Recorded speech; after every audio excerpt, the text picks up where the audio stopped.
More medications, less health. Something's broken. Traditional medicine manages symptoms, but true healing addresses root cause. I'm Josh Rimini, pharmacist turned healer. At Beyond the Pills, we merge ancient wisdom with modern day science to inspire you through stories of transformation, practical trainings, and holistic healing. Join me and other practitioners as we guide you towards vibrant health, body, mind, and spirit, and move beyond symptom management into true healing. Welcome to this episode of Beyond the Pills. I am Josh Rimini, pharmacist turned healer.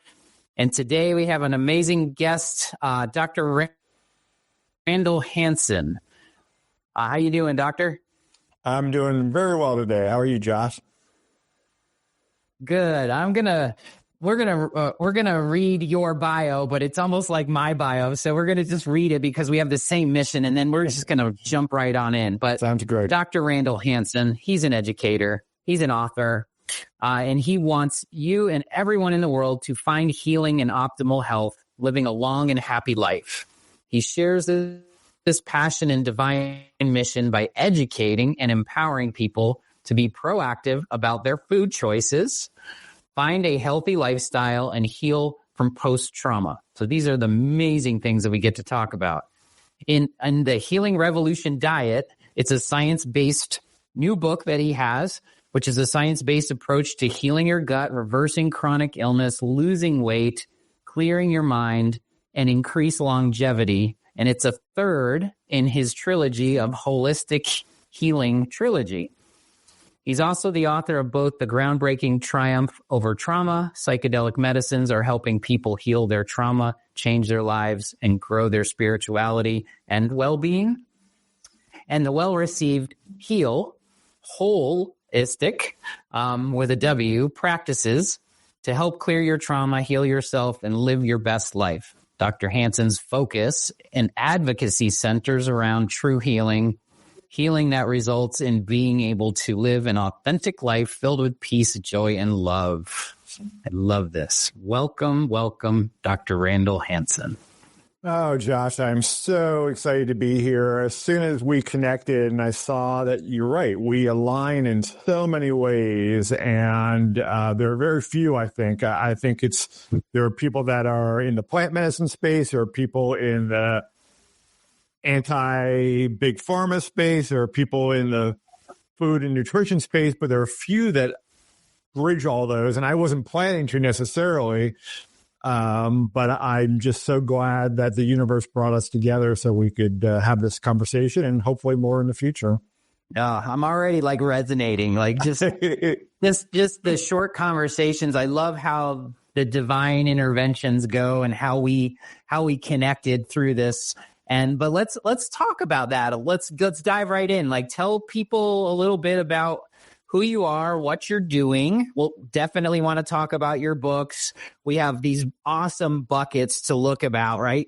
Chronic illnesses, healing modalities. Like, this is the big thing. This is why this podcast has shifted into this space of utilizing ancient wisdom merged with modern science for true healing. And we want to talk about that. And I want to get your perspective on that because we are so aligned. But I love this because when people hear it from different people and they hear something slightly different, even though they heard the same message, they're going to come up with something else. But I want to do a deep dive on what your version of healing is versus symptom management, or what some people will call towards a like cure, if you will. Yeah. Whew, wow. Yes, so many things just from that one discussion point you just raised. But I would say that so many of us are hurting, and we see it in the self-medicating. Statistics show that half the population is affected by suicide in some way, whether it's themselves or a family member. We have this mental health crisis. We have a physical health crisis, and to me, it I originally thought it all boiled down to trauma and unhealed trauma. I'm a big fan of Dr. Gabor Mate's work. Yeah. And that really influenced me, and that started me with the first book, because I was looking at my own life and looking at these different points of trauma and then kind of deconstructing my past history and seeing where these trauma wounds had directed me in really bad, negative, self-inflicting ways, really.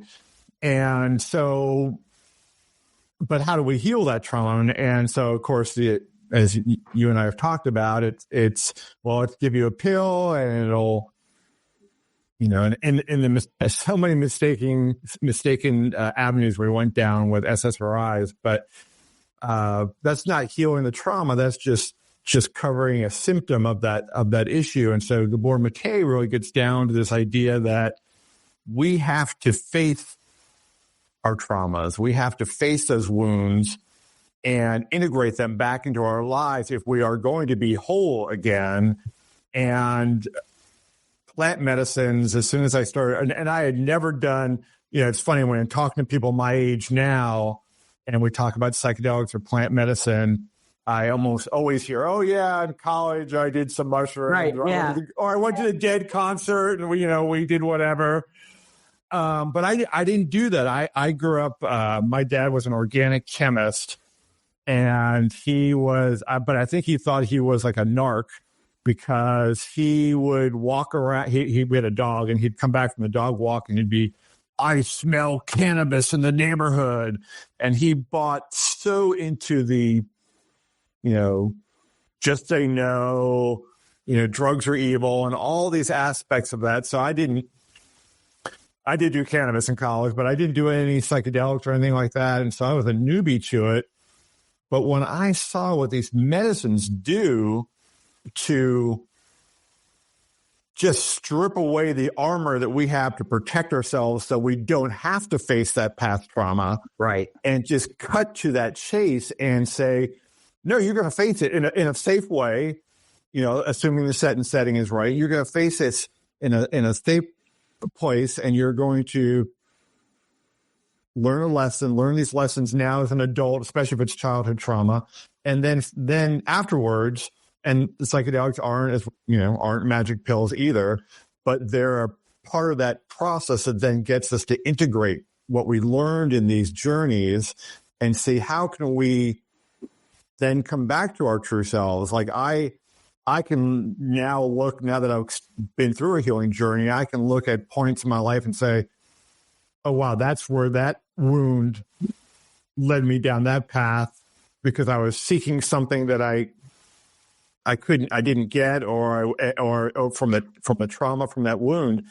And so to me, that's the most exciting part, when you can integrate yourself back into as close to a wholeness, or, I know we use authentic's a little overused word, but I still like that in describing our authentic selves, who we really were meant to be, that various traumas throughout our life have put blocks up to stop us from being at that point.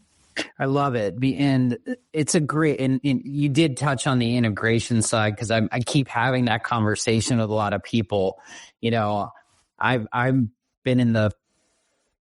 the privilege to, it's funny how these medicines show up, and I do truly consider plants as medicine, right? Not just the psychedelics, but a lot of like food. Yep. Food is medicine. Yeah. We know this, right? And I love how we can't, because people still think pill for the ill, right? Oh, just take the psychedelic, it's going to fix me. No, it's going to open up the things you need to understand. And I loved how you started with, in order to get over something, you got to go through it, right? You're through your journey. And I had a sabbatical this summer, and we talked a little bit about it. It started in Costa Rica and ended in Peru. And I had the privilege of healing some pretty deep stuff that I hadn't been able to unlock in all the work I've done, even with some other plants. And the integration is still happening, like literally, like 6 months later, you're getting these things to happen, and you need these guides, right? It's not just the shaman or the guide that's going to get you through your journey. It's the preparation, it's the journey work, and the integration I would count as just as, if not more equally important. So I'm glad we touched on all that. And of course, we don't just take a bunch of mushrooms, put on some headphones by ourselves and go. Like you said, Gabor Mate. The only reason I went to the Temple of the Way of Light in Peru this summer was because one of the three things that happened to me in 2 weeks' time when I was deciding to do to have ayahuasca show me some things was he was one of the ones that informed me that was his endorsement, and it was like, oh, checkbox, like I'm ready to roll. So I and his book's amazing too, and so. Let's talk a little bit, and this is a great thing. Like you use the word holistic, right? From a different perspective, the body as a whole. And I called my sabbatical this summer, if you call it, my journey to self. Perfect. Because I didn't feel like I knew where my alignment was. I knew like pharmacists, getting people off medicine, like my whole journey from cancer survivor, pharmacist. I just say I went from sick care to health care to well care to healing. I did it through my own journey, and I want to talk about your journey because everybody has their journey before they get to this professionally, right? Yeah. But let's talk about this thing because, yes, these words we're saying like trauma, authenticity, like, but talk to everyone about this process, UK, and you call it holistic with a W, because treating the body as a whole is like a cornerstone of functional, and being whole, right? Whole, what does that mean? It's everybody has their own definition because it's their existence. But let's talk about that, like, because I think a lot of times people are just living life on the surface here, right? And not getting to their true essence. And so talk to us a little bit, maybe through your story of how you got through this. Because it's such a beautiful way of being that I'm just starting to walk this full authentic self. And it's just this amazing feeling. So talk to people about your journey and this concept of whole. Well, let me start at just something really recently that happened. And,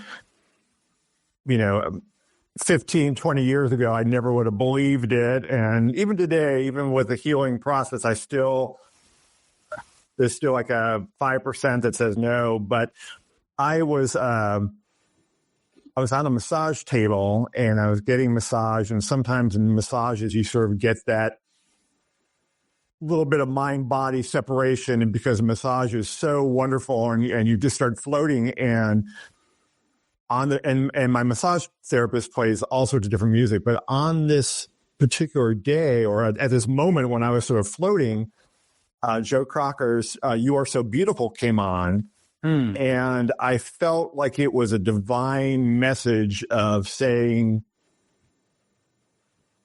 "Yeah, you have a beautiful mission, you have a beautiful goal."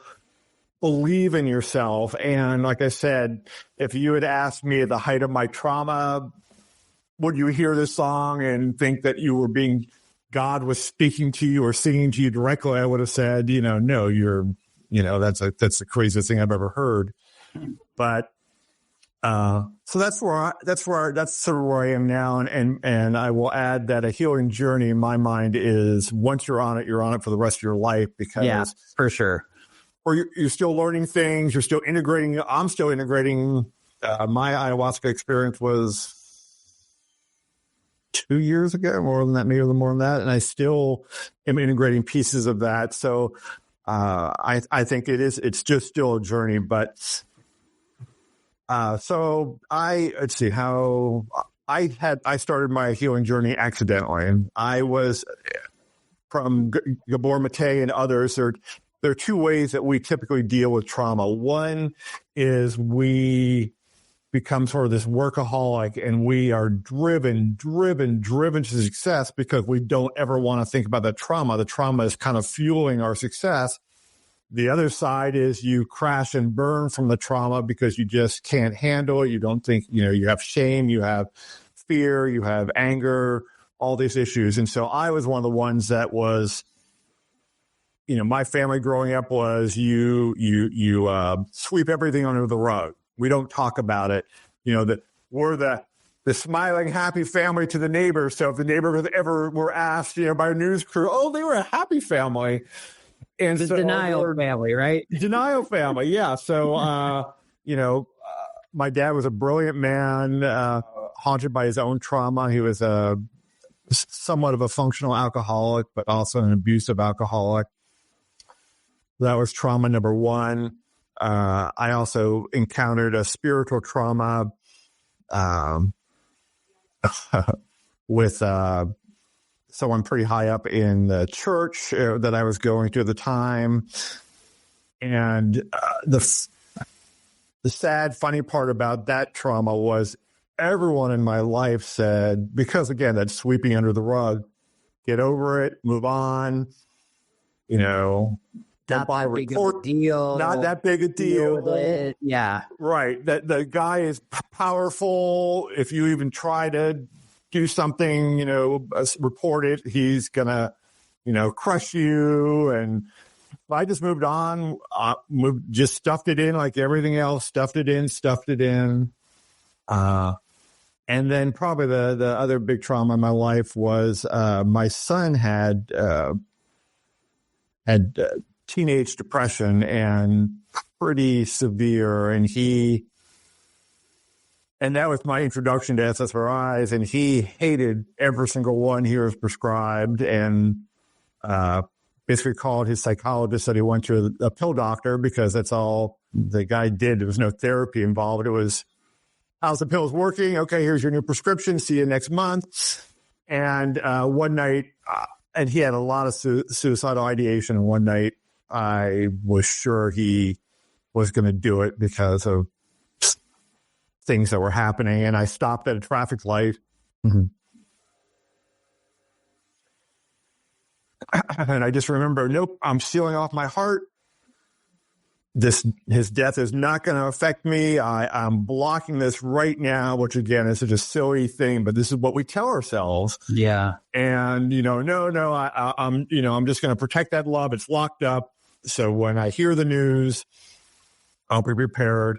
Turns out he was badly injured, but he didn't die, and he's alive today, and that's a wonderful thing. But so I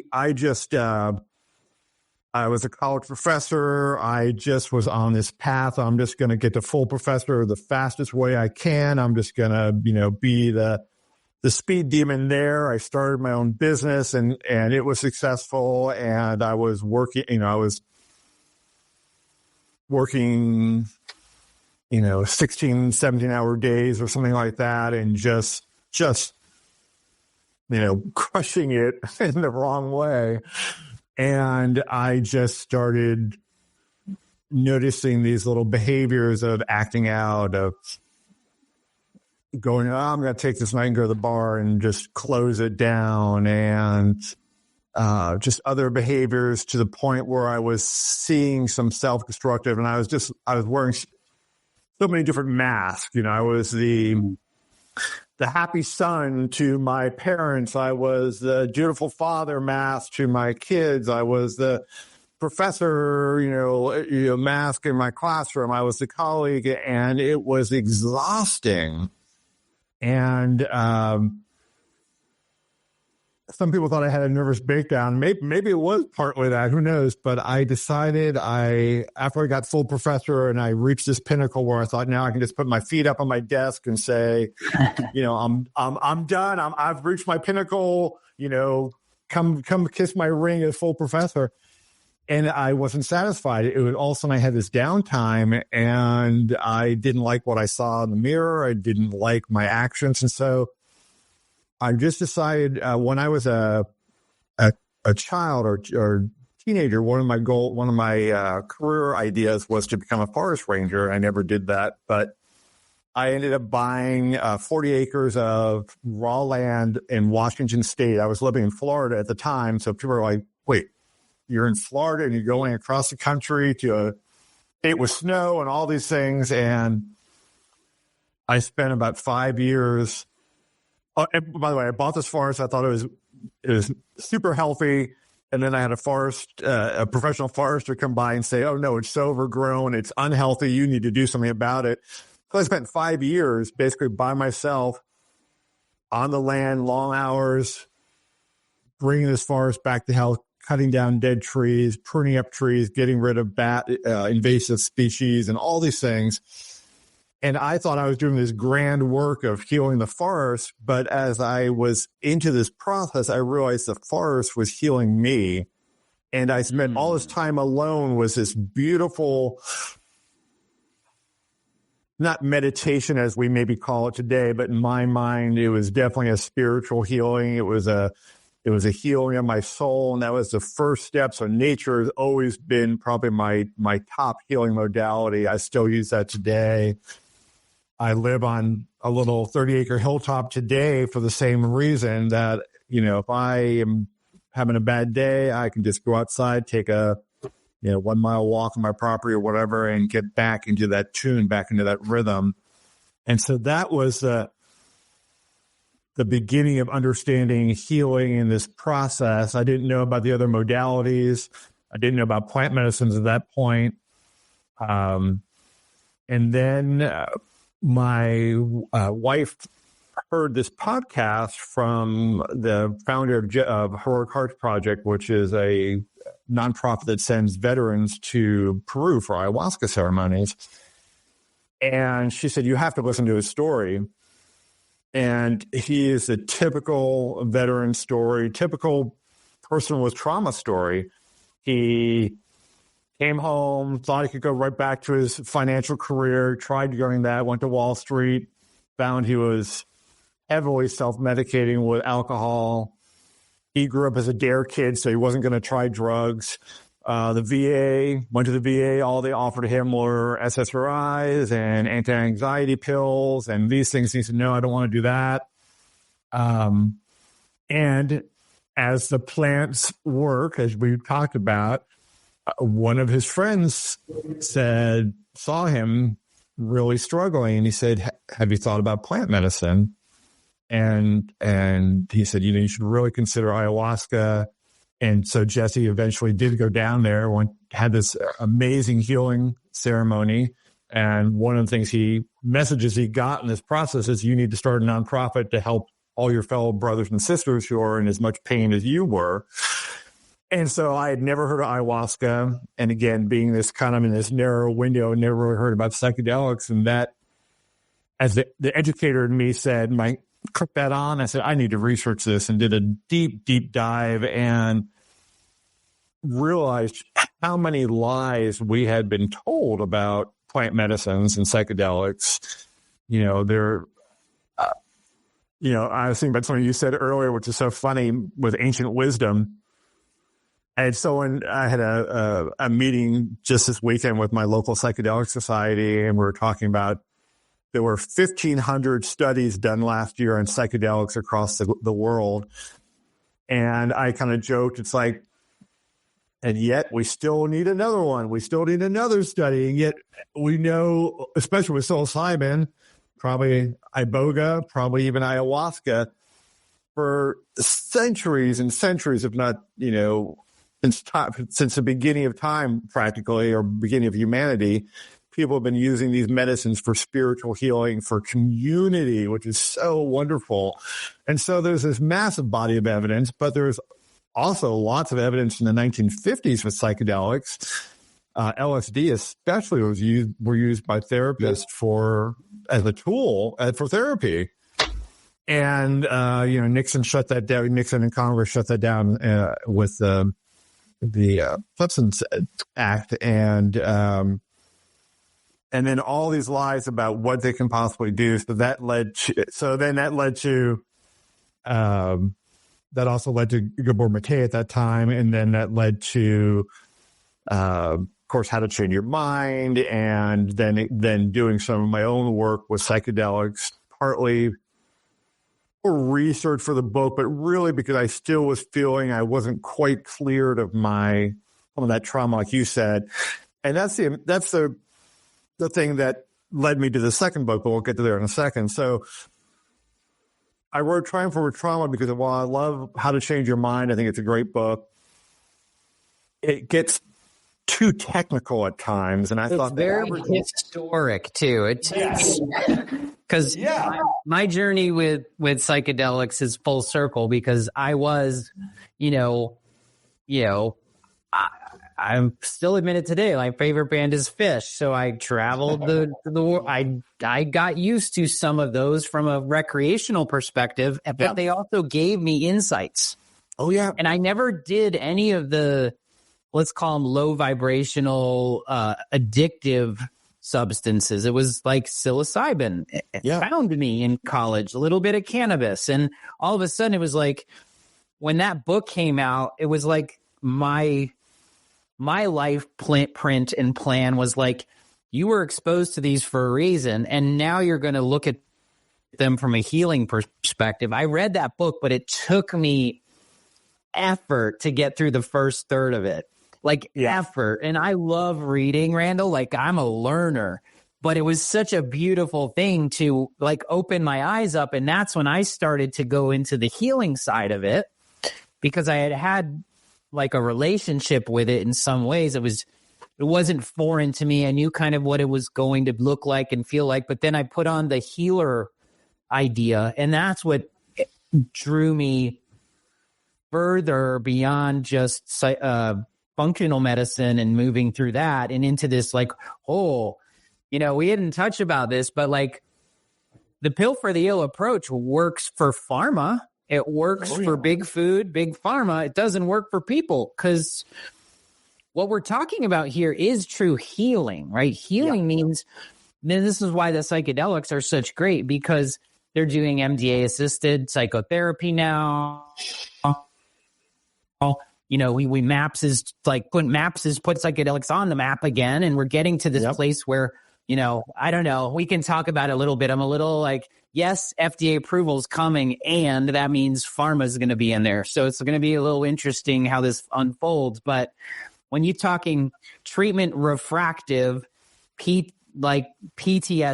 which is a big trauma, and we're getting 70% cure rates, which means no symptoms, versus treatment refractive, all the psychotherapy and all the pharmacotherapy didn't even help with their symptom. So we're going from symptom resolution to healing the body so it doesn't need those interventions of symptom resolution. And I love how you said self-medicate, right?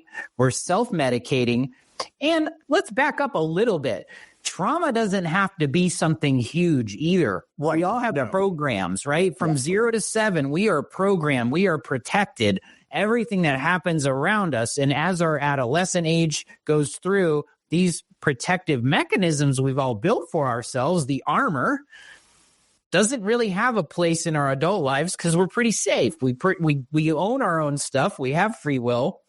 And so I wanted to make sure people didn't because these words are kind of buzzwordy now, like trauma and abuse. And there's nothing, we're not downplaying any of it. But at the same time, I always say no one needs fixing, but everybody needs healing. Yes. Well, here's a perfect example. Yeah, that was I agree. My first impression when I started going into this area of trauma was, it means, you witness a murder or you were abused or you, all these in a horrible car accident, all these big things. But here's one way, a beautiful way of looking at it. Again, using Gabor Mate's own story, but it's fascinating to me because he's this great man and done so many wonderful things, but he never felt he truly loved himself, and he never felt he could really accept the love of his family, even though he had a wonderful wife and a wonderful family. And it wasn't until I think it was in his 60s that he was in this healing journey in Canada, as I recall. And I can't remember what substance it was. I think it might have been mescaline, but he had this vision of when he was an infant, and his mom, this is in Nazi during the Nazi occupation, and his mom was afraid that she was going to be sent to a concentration camp, so she passed off little baby Gabor to a neighbor for safety. And then it turns out they weren't rounded up, and she was able to collect him, I think, about a month or a very short time later. But this sense of an abandonment was imprinted in his brain. He never remembered it and consciously, but it was imprinted in his brain. So, I had someone the other day talking to me and saying, he didn't have much trauma in his life. And he's like, well, yeah, now that I think about it, my dad probably took the belt to me over too many things. And, even like a speck of dust, get the belt out. But that's just kind of normal stuff. And I was like, no, that's trauma, my friend. You experience it's interesting, though, because the thing we're talking about here is, this is the actions we take, because 95% of us is subconscious programming, right? And in the program, the hardware gets the software download from the protecting. Even just you always hear these stories like, I waited at the bus stop for my dad after soccer practice, and he never picked me up.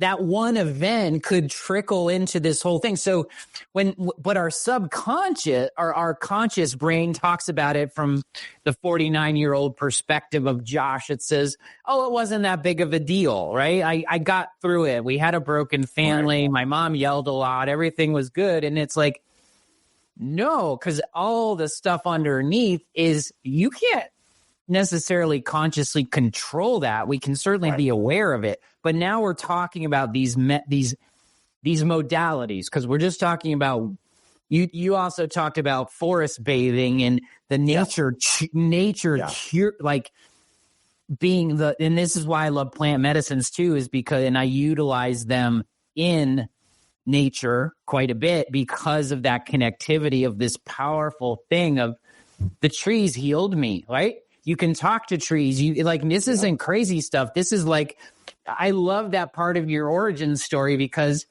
that's what got you into this thing bigger than you. That's this awareness of the underbelly, which I call it's energy, right? Everything is all about that energetic connection we have to this wholeness, and the whole being a sum of the parts, right? Not just our parts inside of us, but the collective. And so I love that component that you were talking about and how we do this. And for folks that haven't used plant medicines or they're curious, like, we are also not advocating people do it on their own, like finding reputable practitioners. A lot of this is still kind of underground, but from the preparation phase and the integration phase, none of that is hard to, like, you can get all that right now, like, without having to think about going to Peru or Costa Rica or some of these places in Washington and places that are utilizing more of these things because they're becoming decriminalized, and we're starting to see the patterns of these true healing things. And I loved how you touched on like how this was squashed. And it still is today. Why do we need more studies? Why did MAPS not get FDA approval? Because, well, we know why, but like, the why is people are still squashing it because pharma doesn't like healing. They lose customers. But this is why this podcast exists. Like, one of the reasons, like ancient wisdom, these things that have been used for millennia, and it's fusing it with modern science because we're catching up to this quantum component of who we are. getting out of this Newtonian linear way where it's about neuroscience, it's about energy, it's looking at, the quantum relationship we have with the universe and all these other cool things. So for me, my analytical brain is getting really stimulated by this stuff because my truth, my origin story was always about, well, if I was cured of leukemia at 16 and I had my near death experience for 90 days, but I thought the chemotherapy, the radiation, the spinal taps, I thought that's what cured me. But now that I know what I know now, my mindset shifts, that my being, all of that was included. And so I love the fact that we have our own origin stories of our own healing journeys. And like Gabor Mate and you and me, it's the wounded healer's journey, right? It's moving yourself.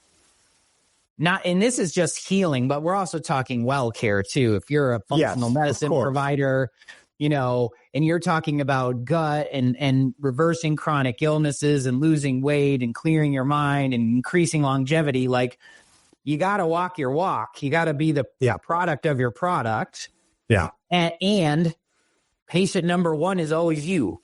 You do you, and then something underneath you. I want to talk about this. You healed yourself, but now the professor in you, and it's funny that my wife calls me when I start teaching too much, she calls me the professor because my analytical comes out, and so that's interesting. But you healed yourself, you're healed, and I also like the fact that this is why the difference between healing and curing. Curing is one and done. Healing, it just gets deeper and wider. It's beautiful. It never ends. And that's a good thing.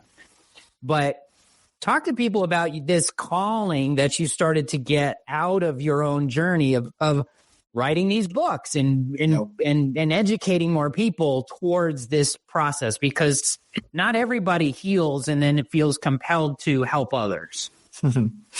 Yeah, although I think if you do the work, I have someone who's done psychedelics and you can tell they have not done the integration work because that's the one other, I wouldn't say danger with psychedelics, but to me, psychedelics are some of the safest medicines. Ibogaine a little more tricky, but certainly psilocybin especially.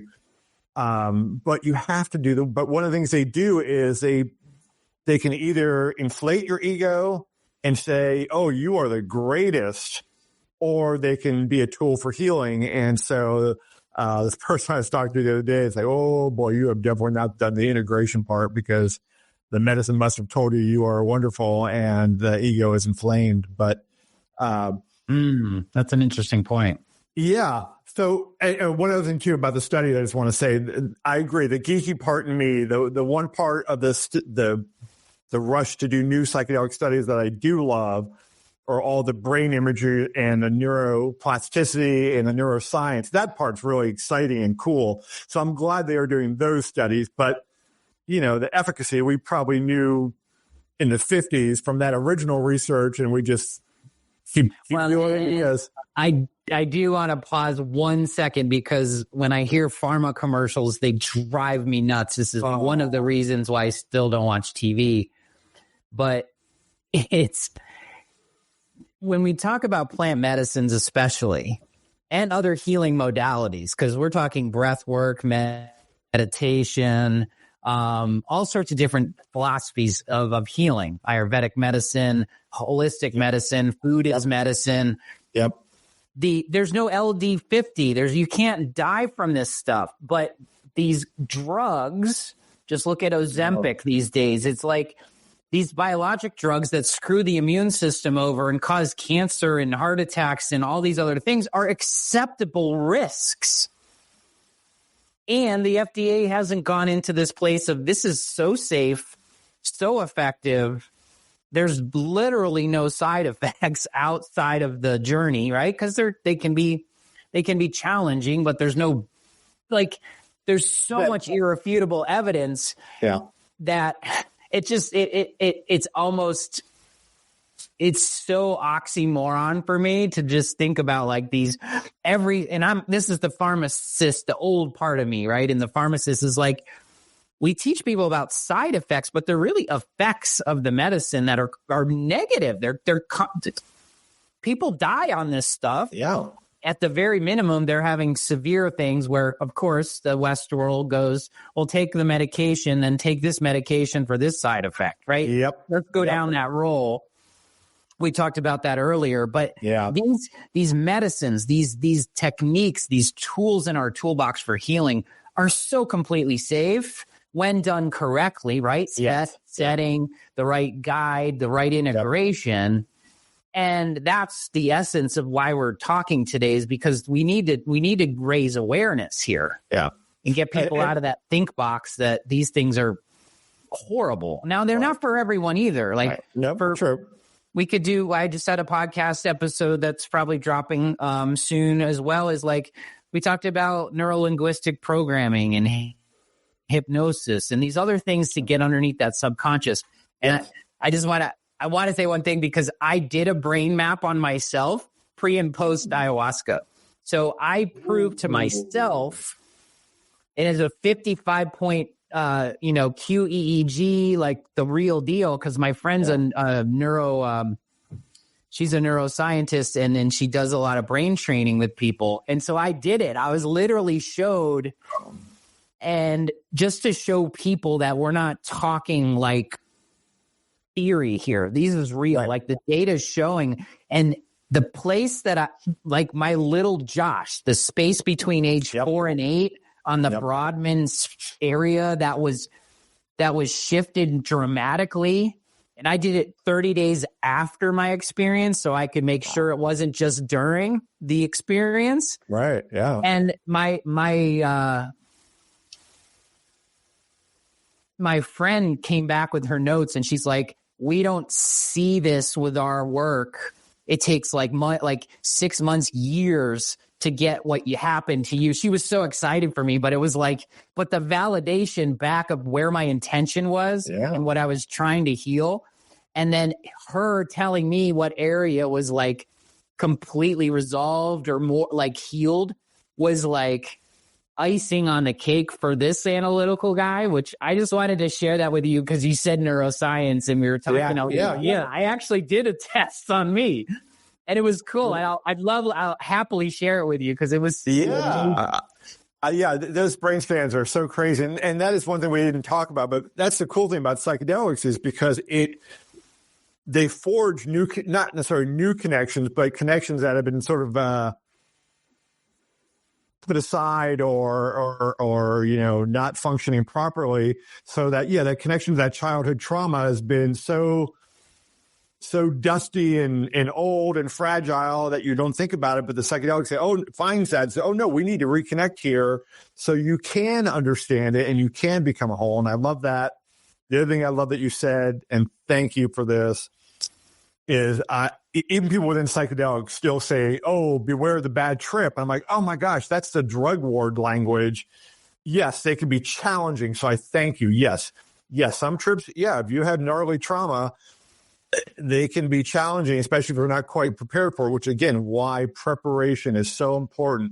If you are prepared for it, I have a friend who was a cop who was shot in the line of duty. He is still thinking about a big journey to heal himself, but he's afraid of it because he's afraid he doesn't remember anything about the shooting. He's watched a video surveillance where he's seen himself get shot. Right. But he remembers nothing of it up here, and he's afraid it might be too challenging a journey. And so it's like, okay, well, the more preparation you do, the better. But it's not going to be something you jump off a roof from. These are medicines that are just purely about in your mind to help you to either grow, connect to other souls in the universe, however woo-woo we want to get about that, to grow your spirituality. So many people see Jesus or see something some greater body, and then to heal the past trauma. So that these medicines, they are medicines because, and then like I said, in the indigenous communities, it was used for community to bring the people together and share that love, share that bond. That's the one place with the Western model we haven't quite maybe figured that part out yet. But well, it's the that I'm studying this too, and then it's a great point because, when you look at the modalities of healing, but then you look at the reasons why people use and go down these paths, and I also think the path will appear at the right timing, right? You said like these happen to me by accident, right? These divine interventions happen when you're ready, right? Yep. It's not like, oh, I heard about it and I'm just going to go do that. It's like there's some level of, and when I had plenty of people helping me prepare for my journeys, especially with ayahuasca. It's the master teacher. And these people, but there's this component that I'm learning now is like this post-tribal society that we live in, right? The tribes and the indigenous groups, they never left their tribe. They were tribe. Right. And now we have, and my friend and colleague Ken Day, he talks about post-tribal shamanism, which is a very different component because we're not attached to these tribes anymore. Because we can live anywhere. We have geographical freedom. We're on this Zoom. We wouldn't have been able to do this 5 years ago, right? It's like, right. So there is this different age of humanity where we're becoming less connected with our community, if you will. And I also think part of the reason these are coming back into fold, where my full circle of going all science now comes back to learning the ancient practices. Yeah. And like I said, fusing that together, but it's also, I think these plants are here to also show us we're moving somewhat closer back to these community type things. And maybe it's conscious community and consciousness, but I love that you bringing that up, that they used it in a sense that was slightly, it was what they needed, right? And it was what they were doing. And it brought them closer to nature. It connected them. And I love when I was learning through the shamans that were the healers, the Shipibo healers in Peru. I was fortunate enough to have 4 of them for 2 weeks with me. They're singing beautiful songs during your ceremonies. They're doing massage and energy work and doing so very cool stuff. But one of the things that, we got to talk with them and stuff, and they said, we don't know. There's no origin story of why this plant and this plant in the Amazon, when brewed together, makes this thing happen. And every single one of them says, how did you know? And they all say, the plants told us. Yep. I love that. And the West brain goes, what the hell does that mean? But it's so true. It's because nature always, this is a thing that's coming up recently for me, especially with all this stuff and the crap going on in our country, is nature always prevails. Yeah. And it's always this master teacher, right? And so I know we got into the little bit of the backdrop of all this, but those are all just so beautiful nuggets going through that. So you've got your book, and now it's a trilogy, right? So touch the next version here. Yeah, so just quickly, because I know we're kind of running out of time, but so I didn't plan to write any books, but I was on an LSD journey, which is not so much healing for me as it is just insightful and a teacher. Realizations is what I say. Yeah. And so I was on my deck. It was a summer afternoon. Sun was setting, beautiful coloring. And I was just reflecting, wow, that was a beautiful journey.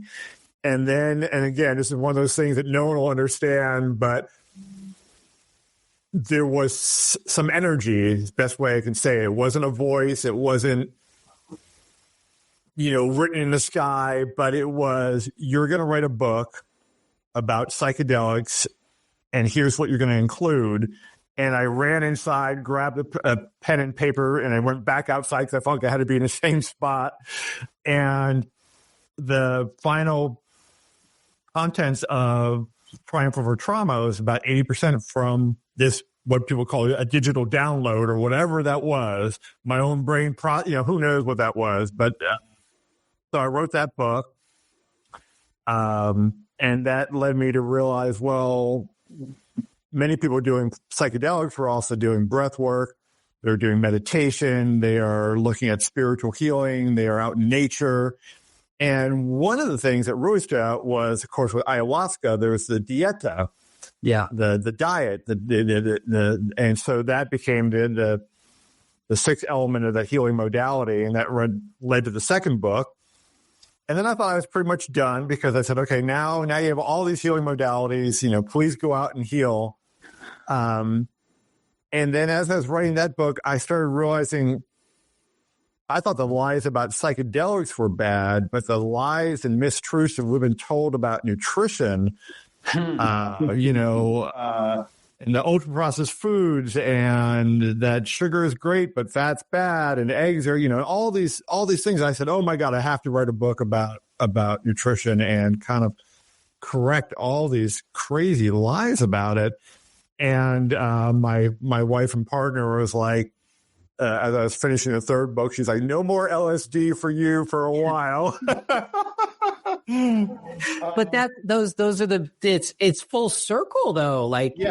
Because I'm in the process of the book is downloading for me right now. I had one of those experiences the other day, and mine's rooted around this concept of modern day medicine man. Like where are we with medicine today from a modern perspective, but also this ancient perspective and how we're blending the two together. Because I feel like that's my calling, right? This is blending all the things that I've done in my life from pharmacist to healer and showing people like that. So, and I love your modalities of your trio of books is amazing. So I know that we're going to probably connect this year about that because my 2025 is the book. So, talk to us a little bit about it.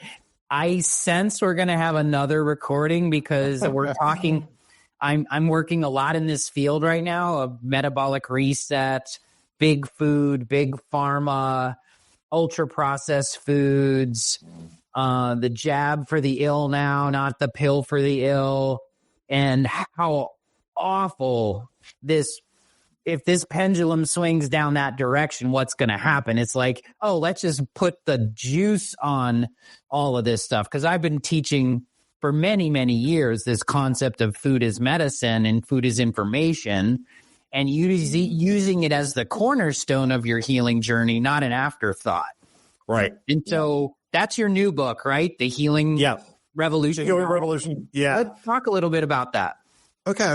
Tell people from your words, like we got enough time here. Like this is my podcast, so we could do whatever you want. But I want to teach people like what, for me, it's always about wellness made simple. Yeah. And getting back to simple is so impactful in my practice and in my own life that we tend to get the longevity-itis where we're taking like this pill or this new supplement or this new thing or this new tech. And I'm like, do you got the basics done? And they're like, well, what do you mean? And it's like, oh, let's start there. Let's go there. So talk to us a little bit about the Healing Revolution diet in your book here. Okay, wonderful. Well, first I want to say critical for people. Thank you. I just want to say that you can look healthy and be very unhealthy. So it's not, yes, we have an obesity crisis. Yes, we have a weight crisis, but you can be thin and be unhealthy. So if you look at metabolic health, there's really there are 5 elements, and only one of them deals with weight, and it's really with your waist. We're even kind of moving away from BMI as being a little too narrowly focused. So we're looking at waist as just a simple measure for that. But the rest of the ones are things like blood pressure, cholesterol, triglyceride, and fasting glucose. So they have nothing to do with weight. So I just want to get that out there because I've met many people on this journey and they're like, oh, I'm healthy because look at me, I'm slender. And it's like, well, maybe, hopefully yes, but maybe not, because we look at statistics and 90% of the country has at least one metabolic health issue, one of those 5. Yep. And then I think 40% have at least 2 of those. And metabolic health is critical because that seems to be the driving factor that leads then to insulin resistance. And that's the driver that seems to lead, again, correlations. We haven't found causation, but correlations that seems to lead to these chronic health conditions. And again, when I look at the science, like you talk about, I look at before the 1980s, cardiovascular disease was rising slightly. Obesity was not really a big issue. High blood pressure wasn't that big. And then the 80s, all of a sudden we just see this rapid increase in all these health conditions. And you look at what was happening in the food at the same time, and we see this demonization of fat, of healthy fats. So we went to all these unhealthy fats like margarines and seed oils.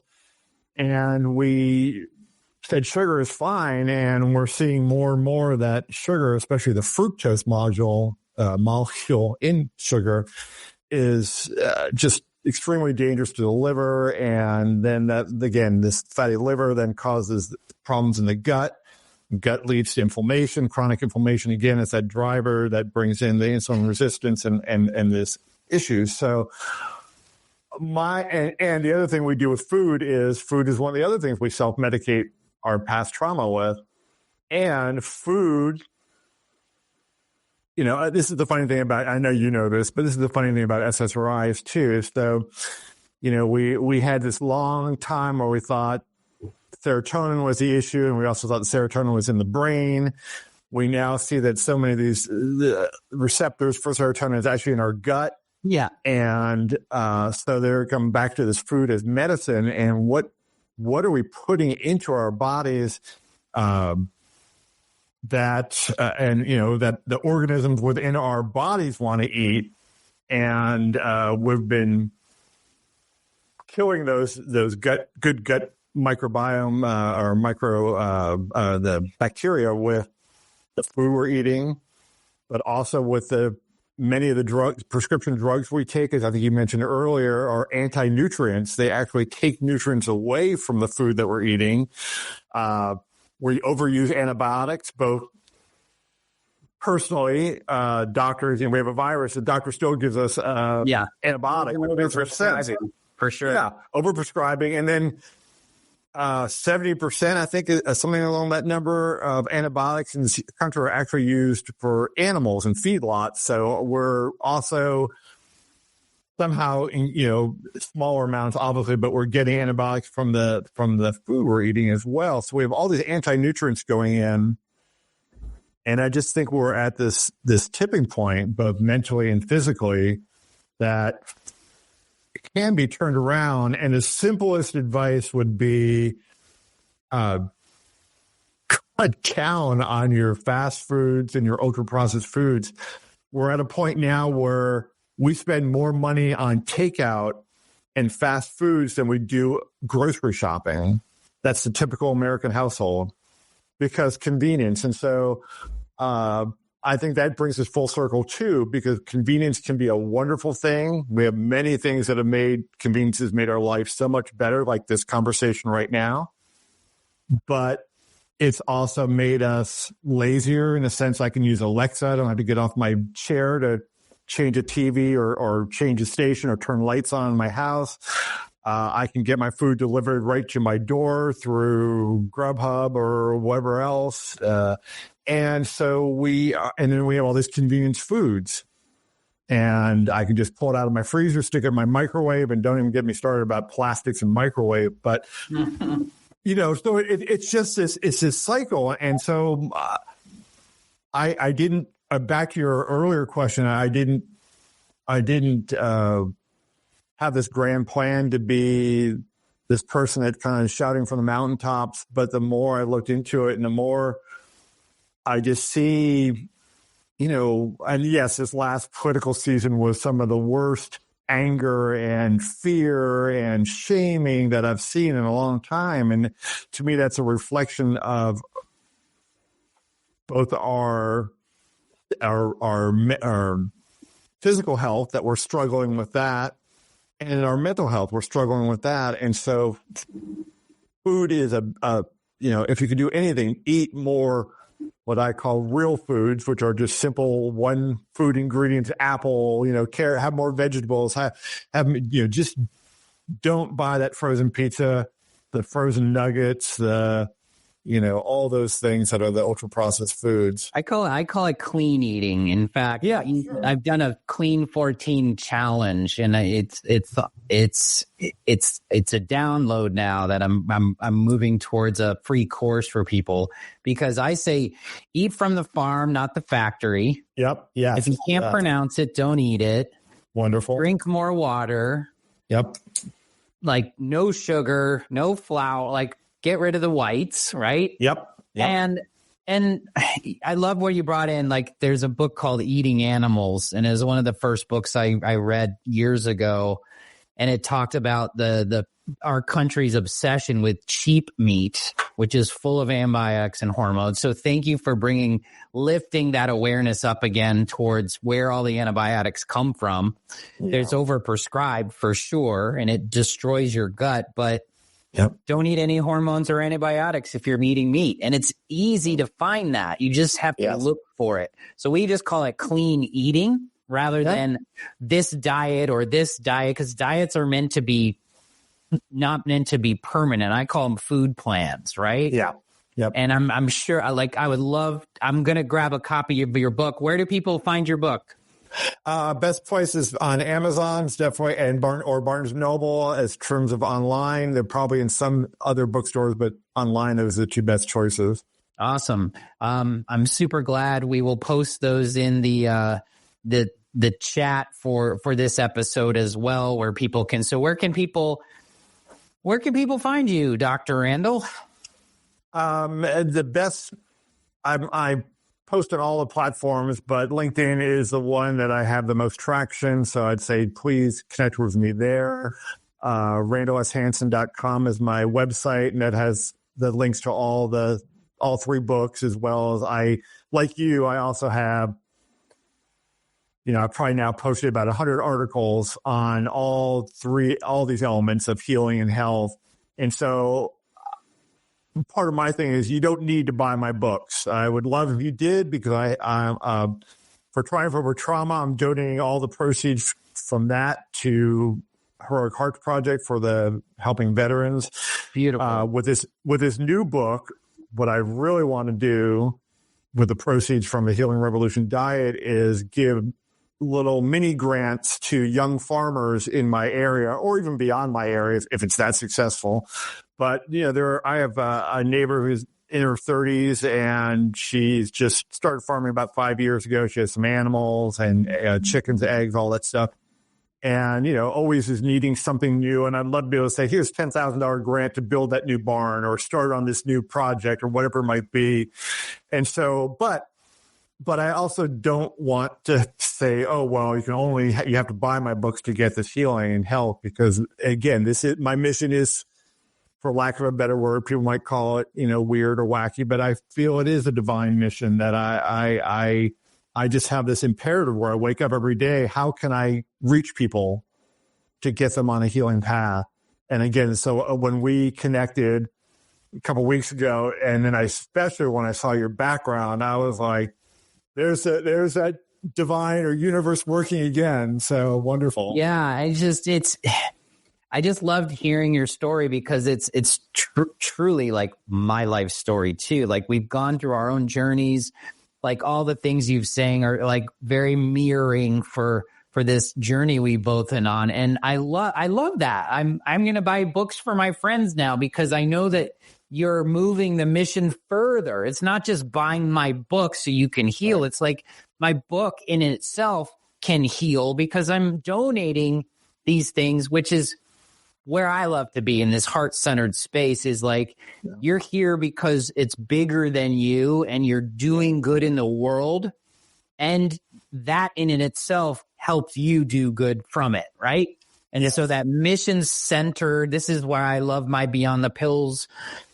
It's becoming less of a movement and more of a collective, because people like you and me are all serving these beautiful buckets around people going towards their own healing journey, empowering themselves. All of your books speak to this, right?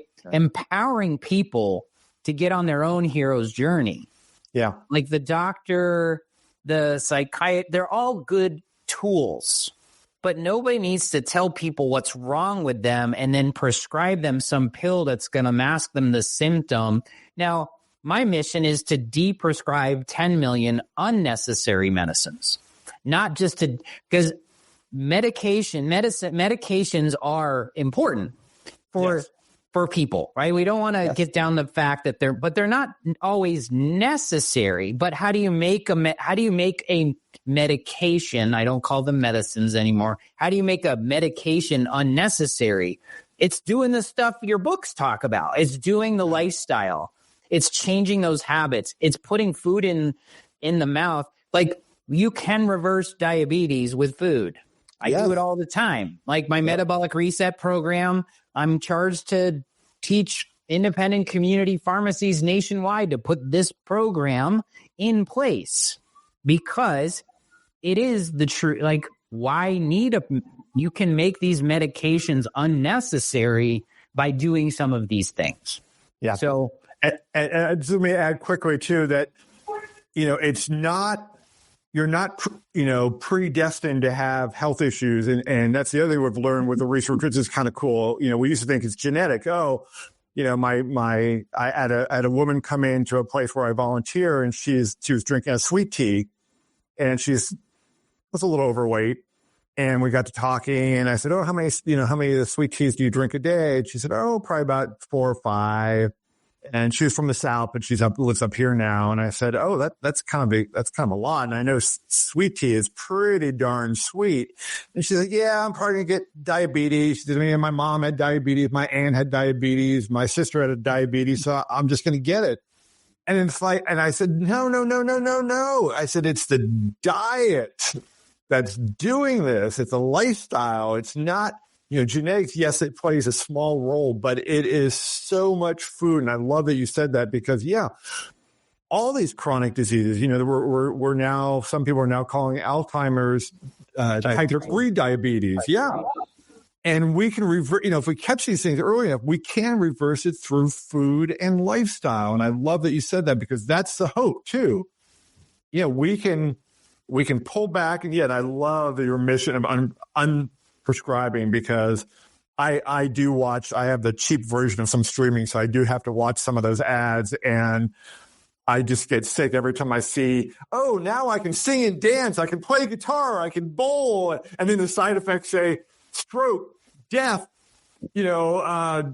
constant diarrhea or whatever. It's like, wow. And that's FDA approved. Yes. Right? FDA approved. So, and what lifestyle is, I love the stat that you said that we've already crossed the barrier. Like, we talked a few things, but one of those things is like the convenience, right? This thing is worth it. However, if we all would agree that there's a lever that can go further beyond, like, we use this to scroll TikTok now instead of actually using it for what we need it for. Right. I use it as a phone. I don't need the next upgrade because it's a phone for me. Right. And so, and there's no shame in all what we're talking about, but it's raising the awareness. You're correct.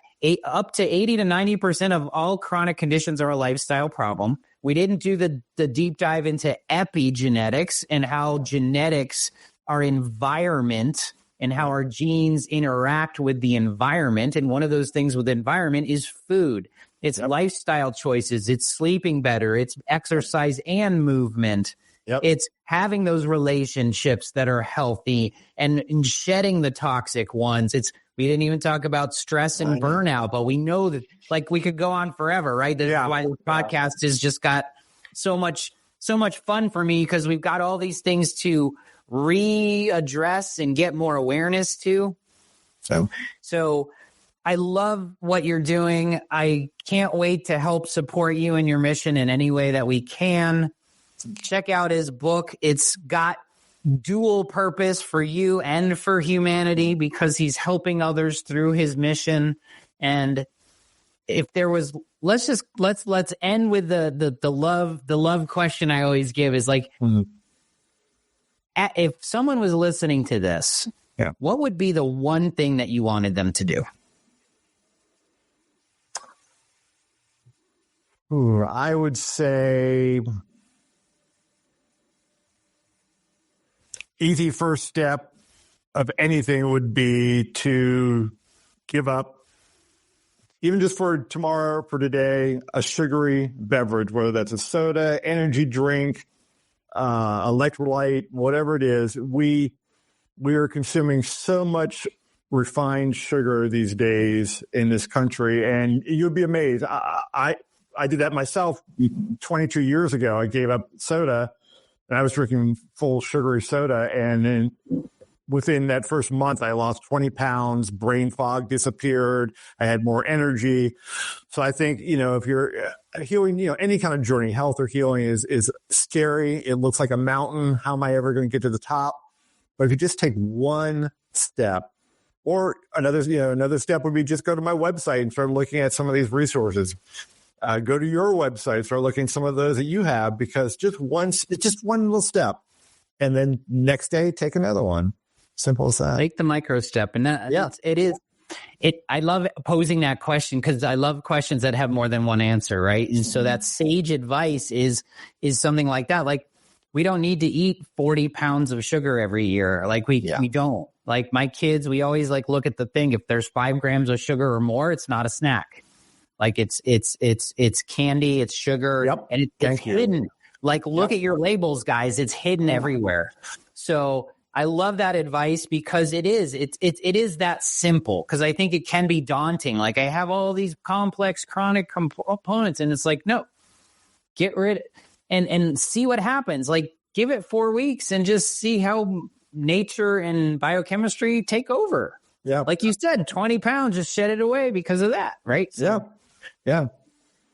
This was amazing. And thank you so much for all the work you're doing for the world and healing the world one person at a time. I really enjoyed this conversation today. Unfortunately, we still live in this space of space and time. So till next time, because there will probably be more. Thank you, Dr. Randall Hansen. This has been such a great awareness and opening for people. So thank you so much for what you're doing. Thank you, Josh. I just love that we are so aligned, and I just wish you much, much success in continuing this message. Sounds good. All right, everybody. Get on his website, read his books, and we will definitely be in touch on more occasions. Stay well.